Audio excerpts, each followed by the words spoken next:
코스닥 같은 경우에는 여기 한시를 기점으로 해서 이렇게 폭락을 하고 어느 정도 회복한 다음에 다시 차익 실현이 나오면서 이렇게 마무리가 되는 모습을 보실 수 있었을 겁니다.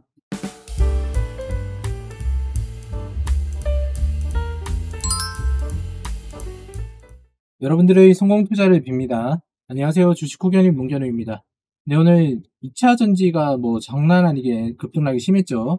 또 추격 매매 하시는 분들 계실 수 있을 것 같은데 이 부분에 대해서 한번 고민을 해보시고 진행을 하시는 것도 나쁘지 않습니다. 2차 전지가 부담스러운 이유에 대해서 한번 진행을 해볼게요. 먼저 구글 멤버십을 가입해주신 YH리님 너무 감사드립니다. 회원이 되시면 회원 전용 게시판을 통해서 간간히 종목을 공유받으실 수 있고요. 그 다음에 회원 전용 동영상을 통해서 여러분들의 인사이트를 넓히실 수 있습니다. 장마강 시황은 특히나 보시면 매우 좋아요. 오늘 보시면은 코스닥이 이렇게 해서 지수가 엄청나게 등락폭이 보였죠. 무려 포인트 자체가 한 7, 80% 정도가 등락이 있었어요. 그래서 코스닥 150 같은 경우에는 위로 5%, 그 다음에 아래로 5%, 마이너스 5%까지 총 10%의 변동력을 보였다. 지수 포인트가 이 정도로 움직인다면 상당히 좋지 않은 건데 그런 것들이 대부분 이제 에코프로나 이런 2차전지 종목들로 인해서 이루어지는 거라는 거 여러분들이 잘 알고 계실 거예요. 그죠? 코스닥 같은 경우에는 여기 한시를 기점으로 해서 이렇게 폭락을 하고 어느 정도 회복한 다음에 다시 차익 실현이 나오면서 이렇게 마무리가 되는 모습을 보실 수 있었을 겁니다. 일단 최근에 움직이고 있는 게 이렇게 포스코 홀딩스 요 종목이잖아요. 그래서 포스코라는 이름만 붙으면은 전체적인 시장이 막 움직이고 있어요. 포스코 DX, 포스코 인터내셔널 한두 개 할 것도 없이 그냥 계속 움직이고 있죠. 시가총액 보시면은 53조인 상황. 그 다음에 매출액 여기 보시면은 84조 7,500억 이렇게 해서 당기순이익이 3조 5천억 이런 식으로 나오잖아요. 근데 문제가 뭐냐면 이게 지금 2차전지 신사업을 갖다가 진행을 할 거라고 얘기를 해서 지주사기 때문에 주가가 올라가는 거예요. 실제로는 2차전지와 크게 관련 없죠. 지주사 같은 경우에는 로열티를 받아먹는 게 대부분이니까. 최대 지주는 이런 식으로 국민연금공단이 있고 그 다음에 외인 지분도 상당히 많은 상황입니다. 자, 흔히들 말하는 지금 이제 2차전지를 갖다가 사야 되는 이유가 숏 스퀴즈를 이용해가지고 공매도로 밀어내자라고 이야기를 하는데 그런 내용에 대해서 면밀하게 정확한 데이터를 갖다가 제시하는 기사들은 잘 없습니다. 요거 같은 경우에는 이제 외국인이 이제 지분이 좀 그 종목마다 매수가 늘었고 지분율 그 다음에 이제 공매도 잔량이 줄어들었기 때문에 숏 스퀴즈가 나온 게 아니냐라고 추측을 하는 건 되게 많아요. 그렇지만 여러분들 이거 우리 잘 아셔야 되는 겁니다. 우리 라더견이 얼마 전에 운영을 했던 게 얼마라고 얘기했죠? 임창정에 나왔을 때 1조 클럽이라고 얘기했죠. 라더견조차도 이렇게 1조 정도 운영을 하는데 외인들이 이런 대형주에 공매도 포지션을 잡았다라고 얘기를 하면은 적은 금액으로 했을까요? 여러분들 아니겠죠? 제가 항상 말씀을 드렸어요. 공매도는 저도 진행을 하고 있지만 아무런 근거 없이 높이 올랐다 해가지고 매도를 치는 게 아니에요. 그 계산을 하는 이유가 다 있어요. 적정가치, 우리가 항상 주식을 하는 기본적으로 저평가인 걸 샀다가 적정가치에 팔거나 고평가일 때 팔고 차익 실현을 한다. 그러면 요 고평가인 거는 당연히 공매도를 쳐서 적정가에 왔을 때 차익 실현을 하거나 다시 과하게 떨어졌을 때 요거를 갖다가 매도를 하는 게 공매도잖아요. 그럼 이 공매도에 대해서 근거 없이 진행을 하고 투자 자금 없이 들어왔다? 말이 안 되는 거죠. 쇼트 스킨에 나오긴 할 겁니다. 나오긴 하는데 개인들이 아마도 대주 매도를 통해서 개인들은 계산할 수 있는 방법을 잘 모르니까 대략적으로 들어갔다가 반대 매매 나와서 청산하는 경우는 있을지언정 굵은 대형 외국인 기관 이런 애들이 들어와가지고 쇼트 스퀴즈 나올 일은 거의 없다라고 보시면 돼요. 그거 잘못된 생각이에요. 그렇기 때문에 쇼트 스퀴즈로 인해서 우리가 승리하자 이런 식으로 게임스탑 넘어가는 식으로 테슬라 가는 식으로 이런 거랑은 차원이 아예 다른 겁니다. 이거 잘 생각해보셔야 됩니다. 실제로 보시면은 포스코 홀딩스 최근에 외인 지분이 31%까지 떨어졌죠. 올라갈 때마다 계속 매도를 한다는 이유입니다. 코로나 이후에 그때쯤 보면은 53%, 그죠? 30만원대 요 부분에서 꾸준하게 요 구간을 지키고 있는 걸 볼 수가 있죠. 그런데 지금 거의 주가가 곱하기 2배 멀티플로 올라갔잖아요. 그러니까 그냥 매도하는 거예요. 왜 그러느냐? 여러분 한번 잘 생각해 보세요. 외국인들이 왜 이렇게 평소에 관심도 없었던 포스코에 들어와서 홀딩스 들어와가지고 지분을 50%나 가지고 있었겠죠. 왜 가지고 있었을까요, 이거를? 당연히 이 배당 때문에 그런 겁니다. 배당. 주당 배당감이 많이 나오니까. 그러면은 보세요. 기본적으로 안정적인 유틸리티 종목이 들어와가지고 배당을 받기 위해서 오랜 기간 동안 투자를 하는 게 외국인들의 포지션 목적인데 이 배당금을 갖다가 초월하는 수익이 나왔다? 그럼 굳이 이거 배당락을 기다릴 이유가 없죠. 지금 보시면 벌써 주가가 2배가 됐잖아요. 그러니까 외인 지분이 20% 이상 이탈을 하는 겁니다. 이게 어디서 나왔냐면은 삼성전자도 동일하게 나왔어요. 삼성전자도.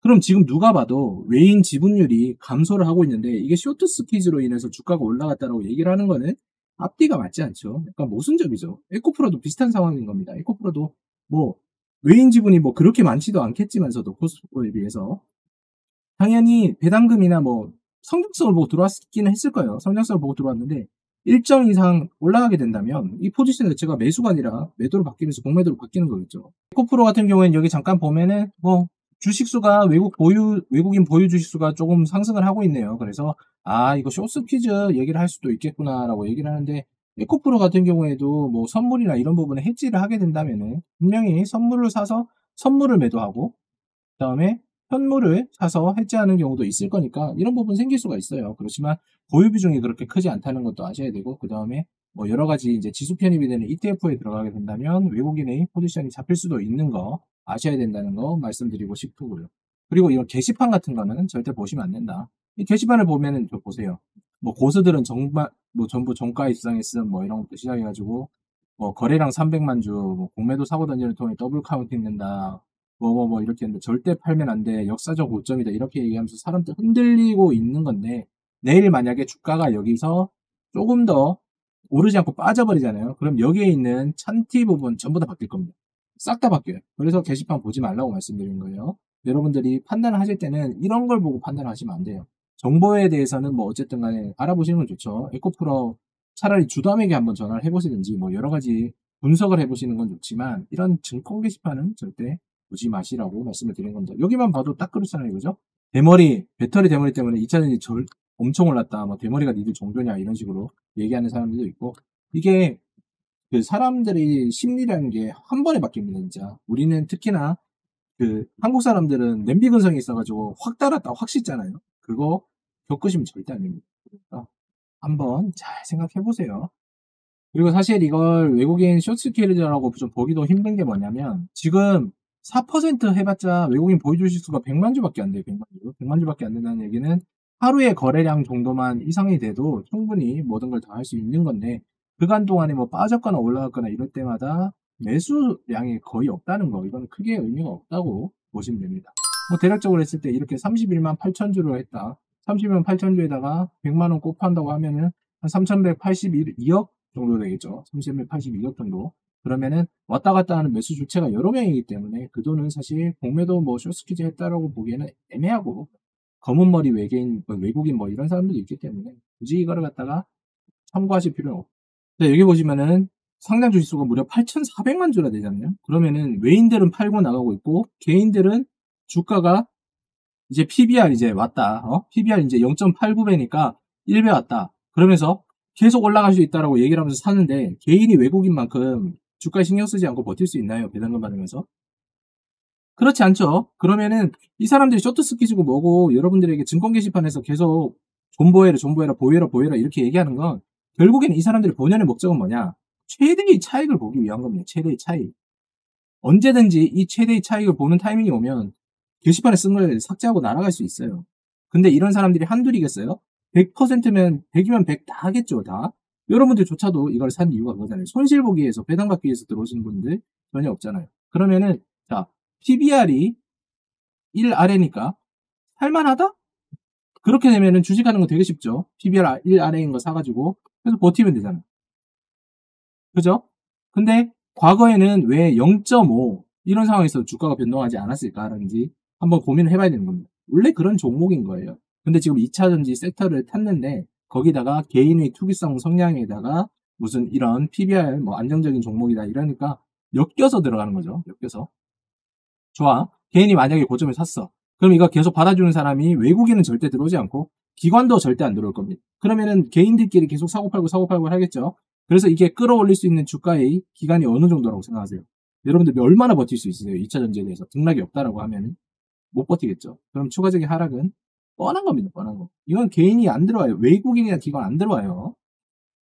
개별 주식 부담된다면 130% 치솟은 2차전지 ETF 주목해라. 기관이 중간중간에 보면은 매수세 들어오는 거 있죠. 그런 것들이 요거라고 생각하시면 돼요. ETF. ETF는 아주 간단하죠. 그죠? ETF는 아주 간단하다. 왜냐면은 기관 입장에서는 운용할 필요가 없어요.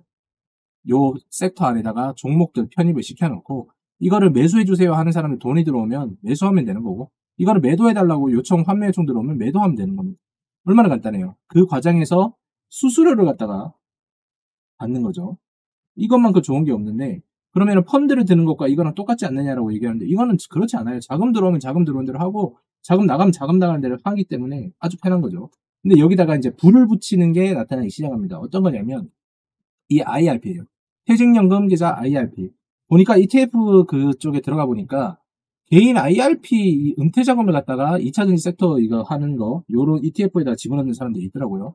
그러면 당연히 기관 자금은 2차전지 섹터에 들어올 수밖에 없겠죠.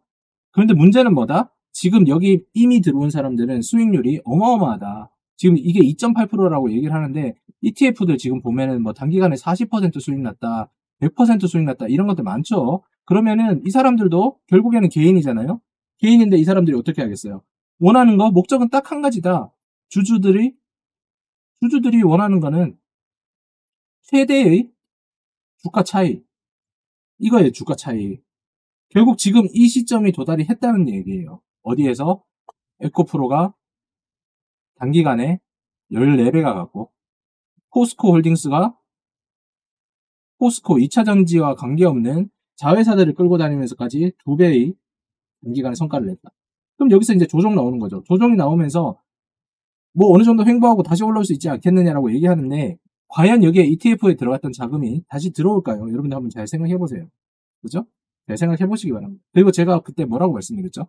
마이클 포터의 여러 가지 이제 그 산업 경쟁 기반을 말씀을 드리면서 분명히 이 한쪽에 치중하게 된다면은 다른 산업이 대체 산업이 나온다고 했죠. 대체 산업. 이게 제가 그때 말씀드린 대로 폐배터리가 될 수 있는 거고 그 다음에 또 수소, 전지 이런 쪽에 갈 수가 있다라고 말씀을 드렸죠. 실제로 이거에 대한 매출액은 그때 가봐야 아는 겁니다. 지금 와서 주가가 뭐 계속 올라가는 게 맞다라고 단정짓는 사람들은 큰 코 다치는 거예요. 주변 사람들한테 얘기하는 것도 실제로 오늘 고점에서 잡은 사람들은 다 박살이 났겠죠.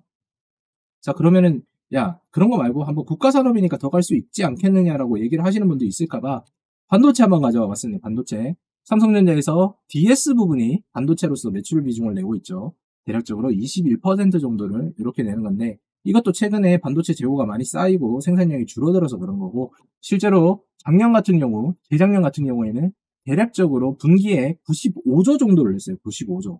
95조 정도의 매출액을 내면서 엄청나게 진행을 했었다. 그런데도 불구하고 대략적으로 20% 정도의 삼성전자에서 그 지분을 차지하고 있다. 뭐 20에서 30, 그 다음에 40%까지 차지할 수 있겠죠. 이게 국가산업이라고 불리는 반도체의 현실인 겁니다. 근데 이 반도체가 지금은 거의 독과점이 아니죠. 2차전지처럼. 2차전지도 곧 비슷하게 할 거예요. TSMC 같은 애들이 나오게 되겠죠.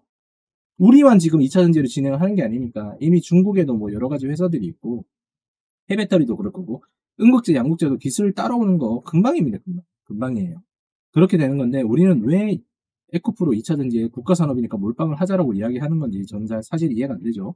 이미 뭐 석유화학이나 조선사업이나 이런 것들 엄청나게 많은데 다음 먹거리가 2차전지니까 주가가 따라가야 된다는 얘기는 너무 근거가 빈약하지 않나요, 여러분들?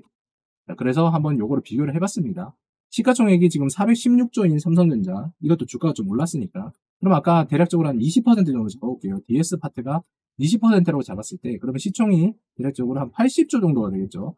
80조에다가 여기 매출액이 지금 분기마다 나오는 것이 1분기로 합시다. 1분기로 하지 말고 여기 평균치로 해야 되니까 왜냐면 국가 목걸이 사업일 대로 해야 되니까 대략적으로 전분기 한번 해볼게요. 11조 3천억 정도가 나왔으니까 20%라고 얘기를 하면은 대략적으로 한 뭐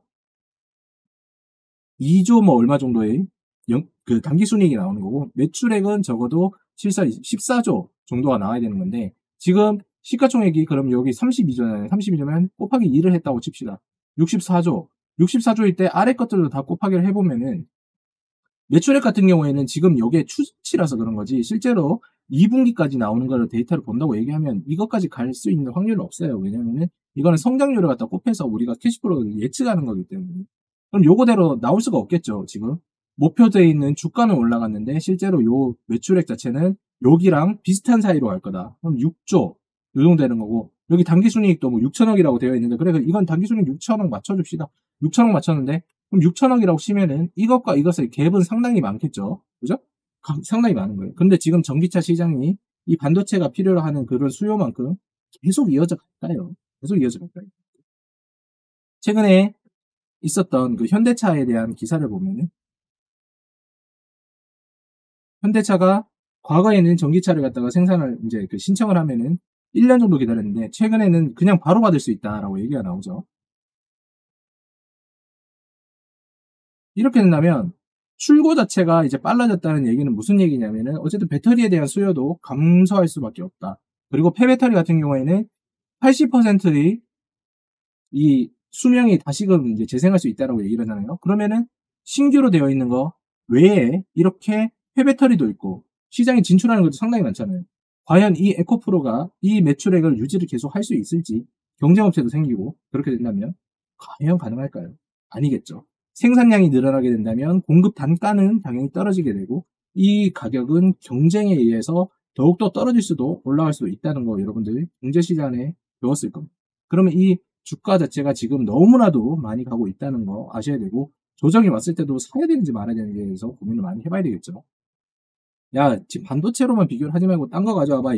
이러시는 분들 계시기 때문에 LG화학 한번 가져왔습니다. 물론 LG화학 여기에 무슨 2차 전지만 있는 건 아니지만, 어쨌든 LG화학은 지금 이미 1.72배 PBR을 넘었어요. PBR도 넘고, 뭐 영업이익이나 이런 거, 당기순이익 이런 거 보면은 그나마 현실적이죠. 매출액은 조금 차이가 있을지 몰라도 당기순이익이나 이런 부분은 현실적이게 가능하잖아요. 과거에도 있었던 것들이 있었기 때문에.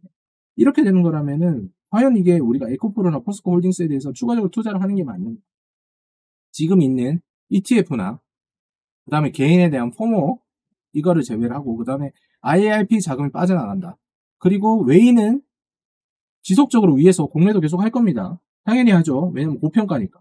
자기들이 지분을 줄일 정도로 매도를 하고 있으면, 고평가란 얘기예요.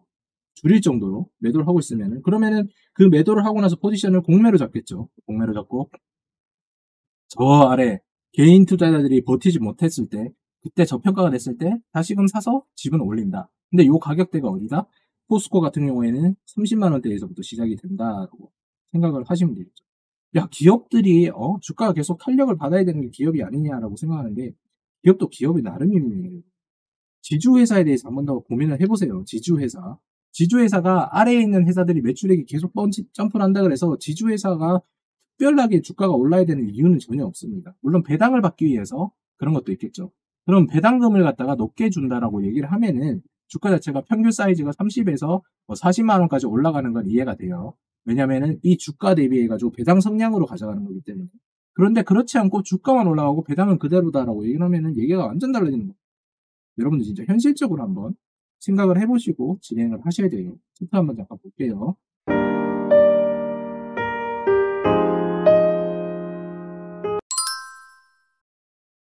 자, 뭐 포스코 홀딩스 이렇게 보면은 크게 올라간 것 같지 않은데, 뒤로 돌려보라고 항상 말씀드렸죠. 뒤로 돌려 말씀드리면 항상 요 구간에 있었던 것들, 요 구간에 있었던 요 박스권을 뚫고 올라간 게 채 한 달도 되지 않아요. 근데 그 한 달 사이에 거의 2배 정도 올라갔다라는 거는 상당히 투기적인 그게 붙었다라고 말씀을 드릴 수 있는 거죠. 이게 차라리 기간을 길게 해서 삼성처럼 뭐 이렇게 조금씩 이렇게 해서 갔거나, 아니면 유동성이 풀려가지고 확 올라갔다라고 하면 얘기가 되는데, 지금은 그런 시장이 아니죠. 어떤 시장이냐면 사람의 심리를 교묘하게 이용을 했다. 나만 뒤처지는 것 같다. 그리고 나만 돈을 못 버는 것 같다. 코로나 초기에 모든 사람들이 그렇게 해서 주식을 시작해서 늦게 시작한 사람도 돈을 벌었던 기억이 있기 때문에 그게 지금 여기에 나타나는 겁니다. 근데 반대로 얘기를 하면 무슨 얘기냐면, 코로나 끝나고 나서 이제 폭락했을 때 그때 손실봤던 기억을 가진 사람들은 여기서 다시 손실을 볼 수밖에 없다는 거 아셔야 돼요. 지금 단기간에 급등하고 몇 배 더 간다고 얘기하니까 기존에 있었던 종목들에도 손절하고 나와가지고 여기서 시세 차익 누리려고 들어오시는 분들 많은데, 저평가된 종목들이 그래서 너무나도 많이 늘어나고 있고, 오히려 돈을 가지신 분들은 이거를 사지 않고 다른 종목을 산다. 외인 같은 경우에도 이거를 철회를 하고 다른 종목으로 들어가고 있죠, 지금. 자, 그리고 제일 답답한 게 뭐냐면, 포스코 홀딩스 전고점 넘지 못했으니까 이 전고점은 뚫겠지요라고 얘기하는 분들이 계시더라고요.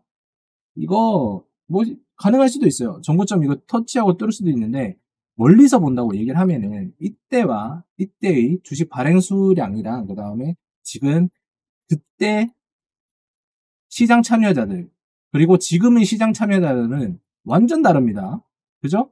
왜냐면은 그때는 스마트폰이 없었잖아요. 그리고 여러분들이 주식에 대해서 관심이 없었잖아요. 이때 있었던 사람들은 정말 극소수들, 지금에 비하면 극소수예요, 극소수. 극소수의 주식시장에 참여하는 개인과 외국인과 기관들이 팔지 않은 거래량 상태에서 이렇게 올린 거고요. 지금 여기는 보이시죠? 지금 이 거래량 자체가 여기에 있던 걸 다 합쳐도 지금 여기 터진 거래량이 안 될 겁니다. 그렇게 된다면은 이거는 빠지는 것도 순식간이죠. 외인이 빠지는 것도 순식간이다. 왜냐? 이때 올렸을 때는 기관이랑 외인이 참여를 했겠지만 여기서는 기관과 외인이 참여하지 않는다는 거. ETF 자금이 빠져나간다면 기관 역시도 이탈하겠다는 거 여러분들 아셔야 돼요. 에코프로 한번 보죠. 에코프로 뭐 좋은 회사죠. 좋은 회사임에도 불구하고 단기간에 이런 식으로 주가의 흐름이 있다는 거는 상당히 문제가 많겠죠. 물론 여기보다 이때의 매출액이 어마어마하게 뛰고 좋다라는 건 누구나 알고 있을 겁니다. 그렇지만 적정선이란 게 있어야 되잖아요. 너무 과하다고 생각하지 않으세요? 지금 보면은 아마 옛날에 있었던 공매 쳤던 사람들은 요쯤에서 과하다고 생각하고 진입을 했을 거고 여기를 올라갔을 때 일정 부분 쇼스퀴즈가 나왔을 수도 있을 겁니다. 개인 같은 경우에는 올라가자마자 그냥 다 반타작 나가지고 이제 청산 다 당했을 거고요. 그럼 여기 왔을 때 기관이 여기 들어온다? 안 들어와요. 기관 안 들어옵니다. 이런 것들은. 지금 보면 여의도 레포트 이런 것들 안 나오잖아요. 그리고 뭐 고평가다, 저평가다 이런 얘기조차도 이제 기관을 헛들고 뭐 금감원을 헐뜯고 그런 얘기들이 나와도 상대도 안 하잖아요. 왜냐면은 개인 투자자들은 자기들이 보고 싶은 것만 봅니다. 자기자들이 보고 싶은 것만 봐요. 지금 이것도 보면은 계속 이 선동질 하는 게 쇼시키즈 뭐 밀어내자. 개인 투자자들 뭐 항상 공매도에 불합리하다 뭐 이렇게 얘기하는데 여러분들 친구들이 많으신 분들은 아실 거예요. 이거 자기도 몰래 개인 투자자가 공매도 들어갔다가 신용대주 들어갔다가 이거 다 작살나가지고 반대매매 당한 사람들이 개인 투자자입니다. 이거. 다 그래요. 제가 항상 말씀드리죠. 매수를 해서 수익을 내는 게 매도해서 수익 내는 것보다 훨씬 쉬워요, 이게. 대주 매도가 그만큼 어려운 겁니다. 왜냐면은 누가 봐도 고평가가 됐다라고 생각되는 종목에 누가 봐도 모든 사람들이 공매도를 치기 때문이에요. 여러분 지식이 없고 이거를 다 떠나서 지식이 없는 사람은 야 이거 차트가 말도 안 돼 이랬다가 여기 들어가가지고 반타작 나고 이제 반대면에 청산을 나가던가 아니면 운 좋게 버텨서 다시 내려오던가 이런 식으로 가는 거예요. 아셨죠? 기관도 똑같습니다. 기관도 그 리스크에 대해서 대비를 해요. 이 정도에서 뭐 어느 정도 들어갔을 때 비중을 몇 퍼센트 들어가자. 그리고 여기서 몇 퍼센트 들어가자. 뭐 이런 식으로 체크를 하든지 아니면 투자금을 갖다 뭐 어떤 식으로 돌리든지 얘기를 하고 아니면 손절 부분 확실하게 잡고 들어가자. 뭐 이런 식으로 가는 거지. 웬만해서는 그렇게 쇼스퀴즈 나올 일이 없습니다. 그리고 공매도라는 거는 사실상 전제조건 자체가 해지로 가는 거거든요. 해지. 그죠? 해지로 간다는 얘기는 무슨 말이냐면 선물을 매수하고 현물을 그러니까 현물이 이게 주식이죠, 주식. 주식을 팔던가 아니면 주식을 매수하고 선물을 매도하는 거예요. 그렇기 때문에 이렇게 돼서 간극에 대한 손실이 그렇게 크지가 않아요. 네이키드 공매도가 아니라고, 숏스키즈가 아니라고, 숏이 아니라고 얘기하면은. 그러면은 지금 여러분들이 주장하는 거에는 근거가 없는 거예요. 주체도 없어, 뭐 그냥 대차장고 줄었다 그거밖에 없고, 외국인들이 손실이 받는지 안 받는지 그것도 몰라, 뭐 어디가 망했다라고 얘기 나오는 거 그런 것도 하나도 없죠. 테슬라 같은 경우에는 어디가 뭐, 거기는 이제 공매도만 전용으로 하는 데가 있으니까 거기서 뭐 어떻게 해가지고 망했다 이런 것들 기사가 나오지만 이건 뭐 그런 것도 없잖아요. 그런 것도 없이 그냥 진행을 하고 있는 거예요. 그러면 어떤 거다? 근거 없는 얘기를 갖다가 믿고 여러분들 어떻게 보면 추정을 하고 있고 지금 이게 근거 없는 거에서 한번 톡 건드리니까 이렇게 단기간에 무너졌다. 제가 예상했을 때 이거 내일 선물 옵션 위클리 만기이기 때문에 그 전에 외국 자본이나 뭐 이런 쪽에서 한번 청산을 한 거예요. 청산을 하면서 옵션 값 자체를 좀 맞추는 거겠죠. 뭐 무슨 말인지 모르시는 분들은 그냥 모르셔도 되고요. 그렇기 때문에 어쨌든 이런 식의 흐름이 나온다고 얘기하면 내일도 뭐 어떻게 변동폭을 보일지 모르겠지만 조만간 이게 시그널이 돼서 추가적인 상승보다는 아마도 어느 정도 조정 이후에 하락할 가능성이 높다라는 거 아셔야 됩니다. 왜냐하면 지금 이것만 미친 듯이 가고 나머지들이 아까도 말씀드렸듯이 초저평가예요. 초저평가. 그러면 누가 봐도 저평가의 거를 사서 고평가에 파는 게 주식이라고 제가 말씀을 드렸어요. 고평가인 걸 또 사가지고 고평가에 팔겠다라고 얘기하는 거는 아마추어나 선동당하는 사람들이 하는 거겠죠. 제가 항상 말씀드리지만 그 모 아저씨 그 얘기 보면서 계속 선동당하지 마세요. 그 아저씨는 여러분들의 인생을 책임져 주지 않습니다. 자기는 분명히 이렇게 얘기할 거예요. 내가 사라고 얘기했어? 라고 얘기할 거예요. 그러니까 여러분들 이렇게 편승하지 마시고, 제가 밴드웨건 효과에서 말씀드렸죠. 편승하지 마시고 어느 정도의 합리적인 사고로 저평가된 거를 시간에 투자하시기 바랍니다. 단기간에 뭔가 이루어지는 건 아무것도 없습니다. 주식이랑 인생사는 똑같아요. 밴드웨건 효과에 대해서 영상을 보시려면 제가 아래 설명 링크란에 달아놓겠습니다. 오늘도 영상 시청해주셔서 감사하고요. 뭐 어쨌든 간에 보유하신 분들은 뭐 참고해주시고, 새로 진입하실 분들도 그냥 내용만 한번 알아보시고 한번 진행해보셨으면 좋겠습니다. 뭐 사라 말라 이건 아닙니다. 어차피 저는 안 사고, 저는 뭐 포지션을 잡는다 하더라도 매도 포지션을 잡을 계획입니다. 여러분들 항상 이거에 대해서 생각을 해보시기 바랍니다. 네, 오늘도 시청해주셔서 감사합니다.